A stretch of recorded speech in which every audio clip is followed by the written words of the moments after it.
السلام عليكم ورحمة الله وبركاته. اللهم صل وسلم وبارك على سيدنا محمد وعلى آله وصحبه وسلم. الحين أنا عملت صينية كنافة، بس قلت الأول أقول لكم على طريقة المهلبية أو القشطة الكذابة بتاعة الحشو، هي والعسل السيرم. معايا كيلو من الحليب، نزلت معاه بنص كوباية سكر على البارد، وجبت وحشت من الكيلو لبن نص كوباية أو أقل من نص كوباية لبن، وحطيت عليهم معلقتين نشا. كل ده نزلت بيه على معلقتين مليانين، ونزلت بيهم الاول على البارد وطلعت بيهم على النار على البوتاجاز. هنا كان ابتدى المهلبيه تتقل معايا، توصل الليكويد دي. حطيت على كيفك، عايزه تحطي معلقه صغيره فانيليا، عايزه تحطي مزهر، عايزه تحطي موارد. الحين حطيت موارد. هتقولي لي خفيفه هنا اهوت يا منمن، هقول لكم استنوا شوفوا لما تبرد وانا بحشيها هتبقى ازاي.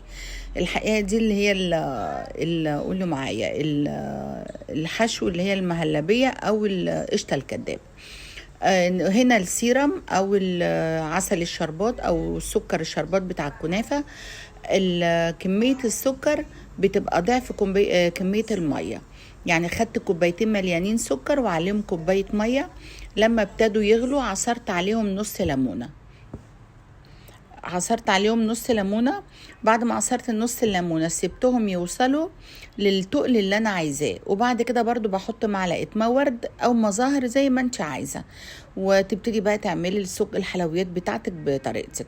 يا رب تكون وصلت لكم بطريقه سهله، واشوفكم ان شاء الله في وصفه قادمه. السلام عليكم ورحمه الله وبركاته.